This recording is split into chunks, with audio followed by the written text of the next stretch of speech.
Quels sont les aliments vraiment essentiels pour le foie? Y a-t-il des nutriments dont le foie ne peut vraiment pas se passer? Et surtout, comment les inclure naturellement dans l'alimentation de tous les jours?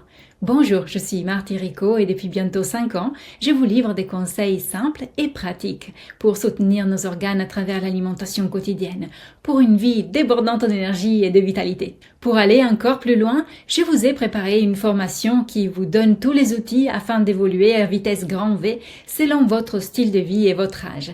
Des recettes et des menus ainsi que plein d'astuces pratiques pour cuisiner avec enthousiasme, sans perdre du temps précieux et en bichonnant son corps. Pour un parcours unique et incroyable, vous pouvez vous inscrire dès maintenant en suivant le lien juste en dessous de cette vidéo. Revenons à la santé du foie, car j'adore ce sujet et j'ai déjà fait plusieurs vidéos afin de vous aider à booster votre foie tout naturellement, en mangeant des aliments appropriés tous les jours. Dans cette vidéo, je mets l'accent sur 2 aliments qui peuvent vraiment changer la donne pour l'activité du foie et du métabolisme tout entier. Le premier est la tomate. Et là, j'entends déjà des personnes qui disent « Non, la tomate n'est pas bonne pour la santé, il faut l'éviter ». Je vous rappelle qu'il n'y a pas de mauvais aliment en soi quand on sait l'utiliser correctement. La tomate est bénéfique pour le foie, qui raffole de ce légume.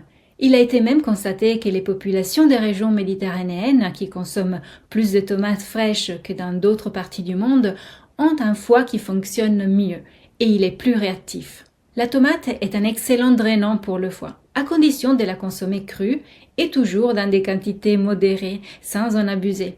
Il faut savoir que la peau de la tomate crue ne constitue pas un problème pour l'organisme, qui sait la déstructurer facilement, tandis que la peau de la tomate cuite, elle est plus difficile à digérer et on la retrouve entière même dans nos selles. La tomate cuite perd une partie de ses nutriments, c'est vrai, mais elle s'enrichit d'autres, dont le lycopène, un antioxydant liposoluble. Seule la tomate cuite peut poser des problèmes à l'organisme, lorsqu'il y a des difficultés rénales ou aussi au-delà de 70 ans. Pour les seniors, il vaudra mieux carrément l'éviter à cause du fait qu'au-delà d'un certain âge, les reins ralentissent naturellement et il faut les protéger absolument. Mais revenons au foie. Une recette pour le dîner très appréciée par le foie est celle des pâtes avec des tomates crues, ce qu'en Italie on appelle la pasta alla crudaiola. Vous voulez la recette? Ça va venir. D'ici quelques mois, je vais pouvoir commencer à filmer des recettes. C'est prévu. Abonnez-vous à cette chaîne pour ne rien manquer.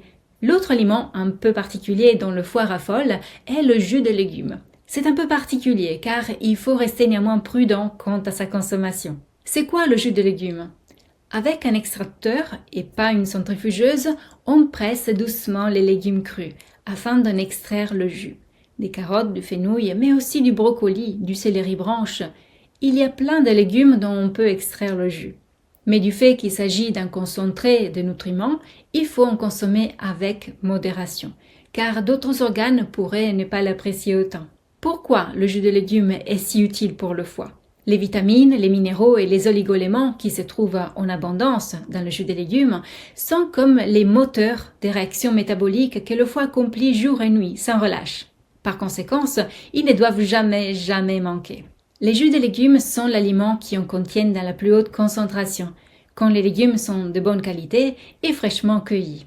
Y a-t-il des inconvénients à consommer beaucoup de jus de légumes? Oui, hélas, il ne faut pas en abuser car trop de micronutriments finissent par freiner l'activité des reins. N'oublions pas que les reins participent aussi à la détoxication de l'organisme et doivent toujours pouvoir travailler de manière fluide. Pourquoi il faut éviter de préparer des jus de légumes avec une centrifugeuse? Il est techniquement possible de réaliser du jus de légumes à l'aide d'une centrifugeuse, mais cet appareil chauffe les légumes lors de l'extraction et on perd ainsi une partie des nutriments. Acheter un extracteur est un investissement important car il a un certain prix. Il peut s'avérer utile lorsqu'on a un souci réglé au niveau du foie, si l'on sait bien gérer les dosages des jus de légumes. Sinon, pour une consommation occasionnelle de jus de légumes, on peut tout simplement acheter des jus de légumes tout faits, que l'on trouve dans les magasins d'alimentation biologique. Ces jus de légumes sont pasteurisés. Ils ne contiennent donc plus tous les nutriments qu'un jus fraîchement extrait. Mais s'il n'y a pas de problème particulier de santé, on peut s'en servir régulièrement, c'est-à-dire pas plus d'1 ou 2 fois par semaine, en buvant au maximum un demi-verre, pas plus. Souvenez-vous de ce que je vous ai déjà dit dans d'autres vidéos. Si nous prenons trop d'un nutriment, celui-ci finit par entraver nos organes au lieu de les aider. Nous partons souvent d'une bonne intention, car nous voulons aller vite pour récupérer la bonne santé et booster notre énergie. Mais rappelez-vous que l'excès de micronutriments donne trop de travail aux organes qui finissent par ralentir. Et le résultat final est que nous nous sentons plus fatigués. Pour profiter des bienfaits des jus de légumes sur le foie, il faut y aller doucement. Par chez moi en Italie, on dit « allons doucement » car nous sommes pressés.